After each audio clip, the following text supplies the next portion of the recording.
Ultraviolet രശ്മികളുമായി ബന്ധപ്പെട്ട ശരിയായ പ്രസ്താവന പറയുന്നവയിൽ O രക്തഗ്രൂപ്പിനെ സംബന്ധിക്കുന്ന ശരിയായ വസ്തുത ഏതാണ്?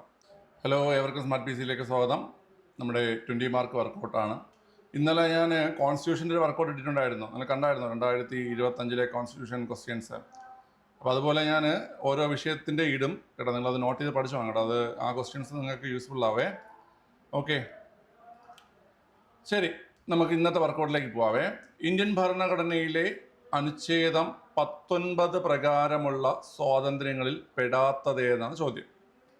ആർട്ടിക്കിൾ 19 നമുക്ക് എന്ത് പറയുന്നുണ്ട്?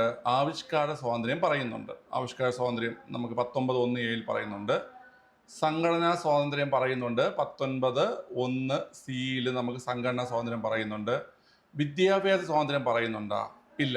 നമുക്ക് ഈ 19 വിദ്യാഭ്യാസ സ്വാതന്ത്ര്യം പറയുന്നില്ല. അപ്പോൾ ആൻസർ ആയിട്ട് വരുന്നത് ഈ മൂന്നാമത്തതാണ് കേട്ടോ. only 3 ഓപ്ഷൻ സി ആണ്. ഓപ്ഷൻ സി ആണ് കേട്ടോ.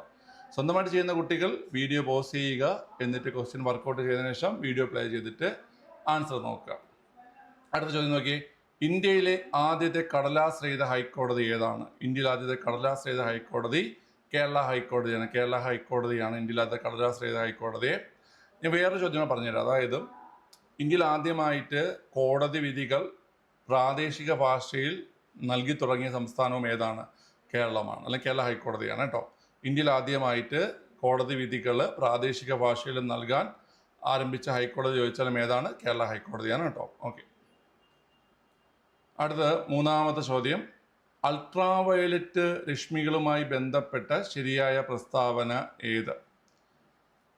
തരംഗദൈർഘ്യം 400 നാനോമീറ്റർ മുതൽ 700 നാനോമീറ്റർ വരെയാണ്. തെറ്റാണ്. ഈ കൊടുത്തിരിക്കുന്ന 400 നാനോമീറ്റർ മുതൽ 700 നാനോമീറ്റർ വരെ എന്ന് പറയുന്നത് നമ്മുടെ ദൃശ്യപ്രകാശം ഉണ്ടല്ലോ, വിസിബിൾ ലൈറ്റിൻ്റെ തരംഗദൈർഘ്യമാണ്. ഓക്കെ, അടുത്ത മനുഷ്യത്തിൽ മെലാനിൻ ഉൽപ്പാദിപ്പിക്കാൻ കാരണമാകുന്നു. അതും തെറ്റാണ്.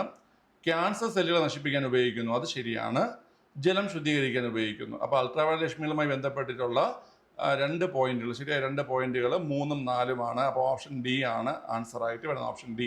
ഇത് ഇമ്പോർട്ടൻ്റ് ആണ്. അൾട്രാവയലറ്റ്, അതുപോലെ തന്നെ നമ്മുടെ ഇൻഫ്രാറെഡ് റൈസ്, അതിൻ്റെയൊക്കെ ചോദ്യം വരാറുണ്ട്. ഇതുപോലെ ചോദിക്കാറുണ്ട്. തരംഗദൈർഘ്യം 400 നാനോമീറ്റർ മുതൽ 700 നാനോമീറ്റർ, അത് നമ്മുടെ ദൃശ്യപ്രകാശം അല്ലെങ്കിൽ വിസിബിൾ ലൈറ്റിൻ്റെ തരംഗദൈർഘ്യമാണ് കേട്ടോ. അടുത്ത ചോദ്യം. ജനിതക പശ എന്നറിയപ്പെടുന്ന എൻസൈം ഏതാണ്? ജനിതക പശ എന്നറിയപ്പെടുന്ന എൻസൈമാണ് ലിഗേസ്. ലിഗേസ്, ജനിതക പശ എന്നറിയപ്പെടുന്ന എൻസൈം. ഇത് നമുക്ക് ചോദിക്കുന്നതാണ്, ഓർത്തിരിക്കുക. ജനിതക പശ എന്നറിയപ്പെടുന്ന എൻസൈം ലിഗേസ് ആണ്. ലിഗേസ് ആണ്. അടുത്ത് DNA-യിൽ ജീനിൻ്റെ സ്ഥാനം കണ്ടെത്താൻ സഹായിക്കുന്ന സാങ്കേതിക വിദ്യയാണ് ജീൻ മാപ്പിംഗ്. ഏതാ വീട്ടിലെ? ജീൻ മാപ്പിംഗ് കേട്ടോ. DNA-യിൽ ജീനിൻ്റെ സ്ഥാനം കണ്ടെത്താൻ സഹായിക്കുന്ന സാങ്കേതിക വിദ്യയുടെ പേര് ജീൻ മാപ്പിംഗ് എന്നാണ്. ഇതും പ്രീവിയസ് ചോദ്യമാണ്, ഓർത്തിരിക്കുക കേട്ടോ. ഓർത്തിരിക്കുക, ഇമ്പോർട്ടൻ്റ് ആണ്. ഒരു ക്വസ്റ്റ്യൻ പറഞ്ഞുതരാം. ഈ DNA ഫിംഗർ പ്രിന്റിങ്ങിൻ്റെ പിതാവ്, ആരെന്നറിയാവോ? അലക് ജഫ്രയാണ്. അലക് ജഫ്രെ എന്നാണ് ആളുടെ പേര് കേട്ടോ. ഞാൻ എഴുതിത്തരാമേ. DNA ഫിംഗർ പ്രിന്റിങ്ങിൻ്റെ പിതാവ് അലക് ജഫ്രെ. അതാണ് കുട്ടികളെ, അലക് ജഫ്രയാണ്. DNA ഫിംഗർ പ്രിന്റിങ്ങിൻ്റെ പിതാവ് അലക് ജഫ്രയാണ്. ഇമ്പോർട്ടൻറ്റ് പോയിന്റ് ആണ്, ഓർത്തിരിക്കുക കേട്ടോ. അടുത്ത് ഹെപ്പറ്റൈറ്റിസിനെ സംബന്ധിക്കുന്ന തെറ്റായ പ്രസ്താവന എന്നാണ്. ഒരു കരൾ സംബന്ധ രോഗമാണ് ഹെപ്പറ്റൈറ്റിസ്. ഒരു കരൾ സംബന്ധ രോഗമാണ് കേട്ടോ. ശരിയാണ്. രക്തത്തിലെ ബിലിറൂബിൻ്റെ അളവ് കൂടുന്നു. നമ്മൾ ഈ രക്തത്തിൽ ബിലിറൂബിൻ്റെ അളവ് കൂടുന്നതിനെ പറയുന്നതിന് വേറൊരു പേരുണ്ട്, ജോണ്ടിസ് എന്ന് പറയും. ജോണ്ടിസ്, മഞ്ഞപ്പിത്തം നമ്മൾ പറയാറുണ്ട്. ഈ ഹെപ്പറ്റൈറ്റിസിൻ്റെ മലയാളം കരൾ വീക്കം എന്നാണ് ഹെപ്പറ്റൈറ്റിസിൻ്റെ മലയാളം. ഈ രക്തത്തിൽ ബിലിറൂബിൻ്റെ അളവ് കൂടുന്ന കണ്ടീഷനെയാണ് ജോണ്ടിസ് എന്ന് പറയുന്നത്. നമുക്ക് ഈ പറയുന്ന ഹെപ്പറ്റൈറ്റിസ് വന്നു കഴിഞ്ഞാൽ ഈ ബിലിറൂബിൻ്റെ അളവ് കൂടുകയും ജോണ്ടിസ് എന്ന കണ്ടീഷൻ വരികയും ചെയ്യും. മലിനജലത്തിലൂടെ വ്യാപിക്കുന്നു. ഇവിടെ അത് ശരിയാണ്. നമുക്ക് ഹെപ്പറ്റൈറ്റിസിൽ എ അതുപോലെ ഈ 2 കാറ്റഗറികൾ മലിനജലത്തിലൂടെ പകരും. നമ്മളിപ്പം ഐ എന്ന് ഓർത്താൽ മതി. ഐ എ മലിനജലം കാണുമ്പോൾ നമ്മൾ ഐ എന്ന് പറയത്തില്ലേ? അഴുക്ക വെള്ളം കാണുമ്പോൾ നമ്മൾ ഐ എന്ന് പറയത്തില്ലേ? അപ്പം എയും ഇയും മലിനജലത്തിലൂടെ പകരുന്നതാണ്. ഫൈലേറിയൻ വിരകളാണ് ഇതിന് കാരണം. വളരെ ഫൈലേറിയൻ വിരകൾ കാരണം ഉണ്ടാകുന്ന ഹെപ്പറ്റൈറ്റിസ് അല്ല.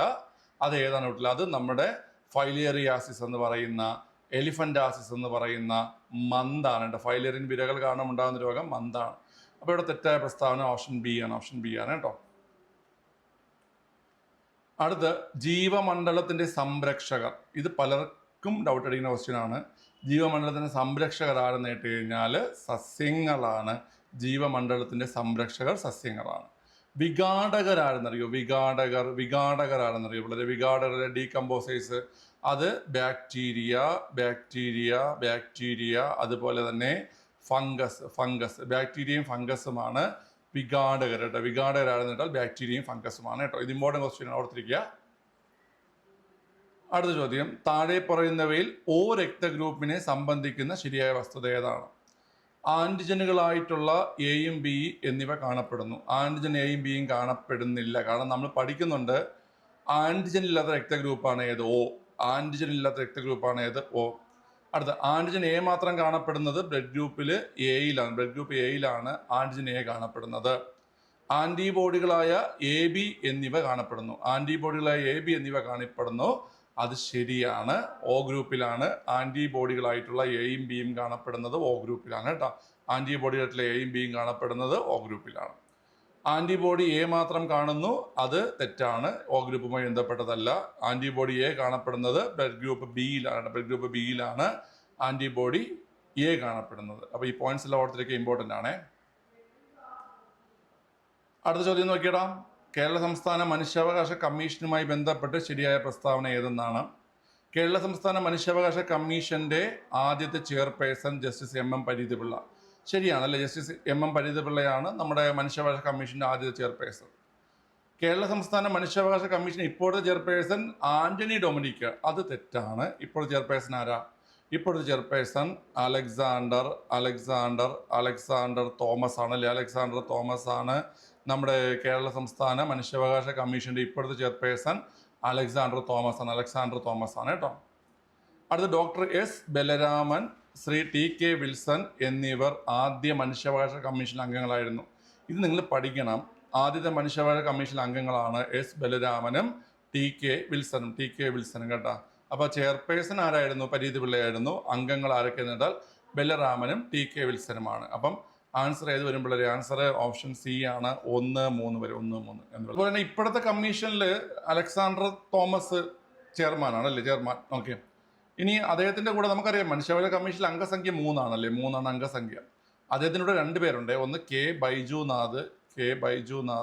ബൈജുനാഥ് ഒരാള്, പിന്നെ ഗീതാകുമാരി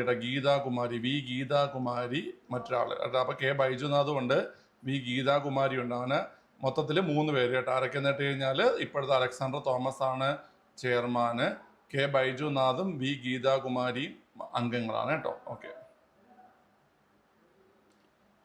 നമ്മൾ ആൻസർ പറഞ്ഞ പിള്ളേരെ പറഞ്ഞില്ല ആൻസർ. ഓക്കെ, ചുവടെ ചേർക്കുന്നതിൽ ശരിയായ പ്രസ്താവന. നല്ല ചോദ്യമാണ്. ഭൂമിക്കടിയിലെ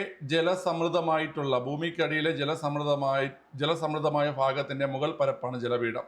ശരിയാണ്. ഭൂമിക്കടിയിലെ ജലസമൃദ്ധമായ ഭാഗത്തിന്റെ മുകൾ പരപ്പാണ് ജലപീഠം.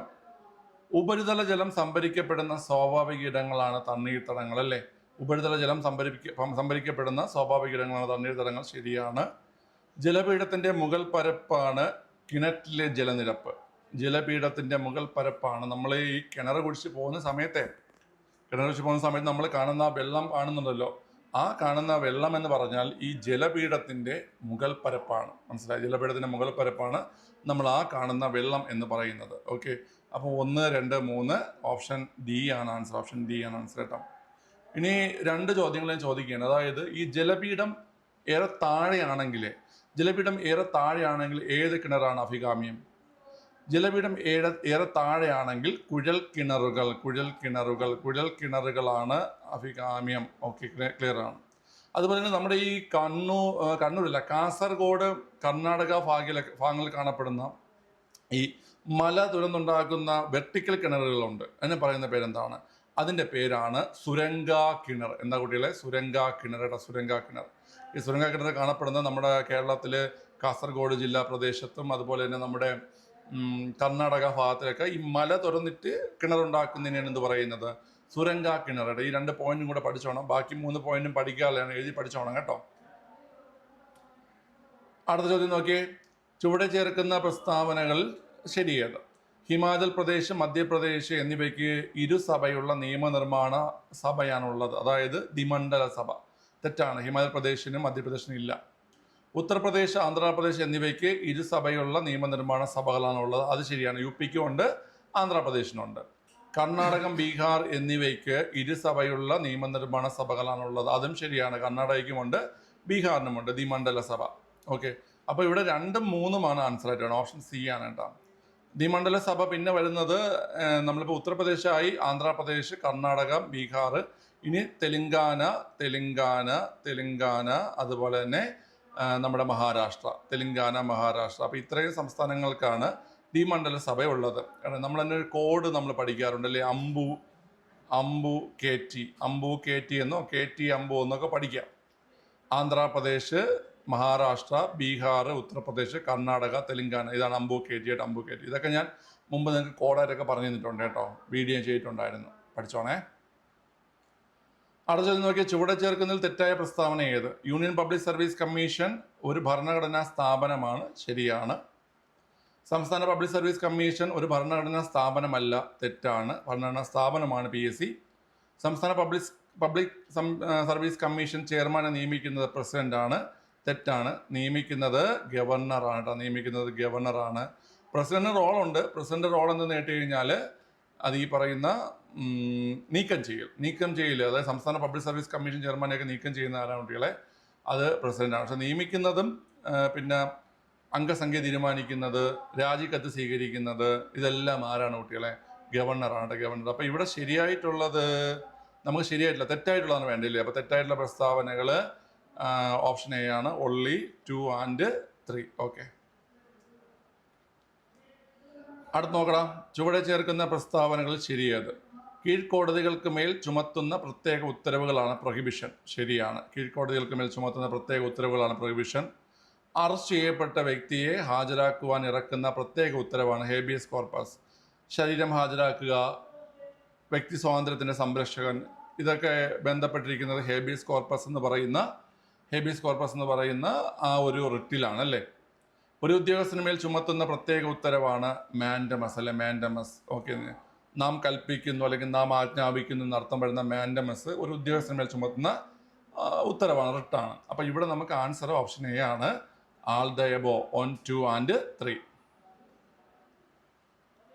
ഭരണഘടനാ നിർമ്മാണ സഭയുമായി ബന്ധപ്പെട്ട ചുവടെ ചേർക്കുന്ന പ്രസ്താവനകൾ ശരിയെന്നാണ്. ഭരണഘടനാ നിർമ്മാണ സഭയിലെ അംഗങ്ങളെ പ്രായപൂർത്തി വോട്ടവകാശത്തിൻ്റെ അടിസ്ഥാനത്തിലല്ല തിരഞ്ഞെടുക്കുന്നത്, ശരിയാണ്. ഭരണഘടനാ നിർമ്മാണ സഭയിലെ അംഗങ്ങളെ തിരഞ്ഞെടുത്തത് പ്രൊപ്പോർഷണൽ റെപ്രസെൻറ്റേഷൻ അല്ലെങ്കിൽ ആനുപാതിക പ്രാതിനിധ്യം.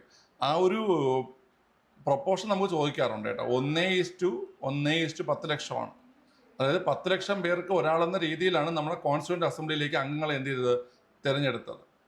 അടുത്ത്, എല്ലാ മതത്തിലെയും പ്രതിനിധികൾ ഭരണഘടനാ നിർമ്മാണ സഭയിൽ ഉണ്ടായിരുന്നു, ശരിയാണ്. എല്ലാ മതത്തിലെയും പ്രതിനിധികൾ ഭരണഘടനാ നിർമ്മാണ സഭയിൽ ഉണ്ടായിരുന്നു.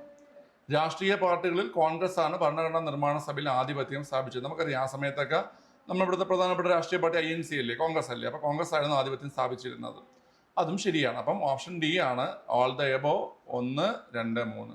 പഠിച്ചോണേ, ഇമ്പോർട്ടൻ്റ് ആണ് കേട്ടോ ഇതൊക്കെ. ഇന്ത്യൻ ഹരിത വിപ്ലവവുമായി ബന്ധമില്ലാത്തത് എന്നാണ് MS സ്വാമിനാഥൻ.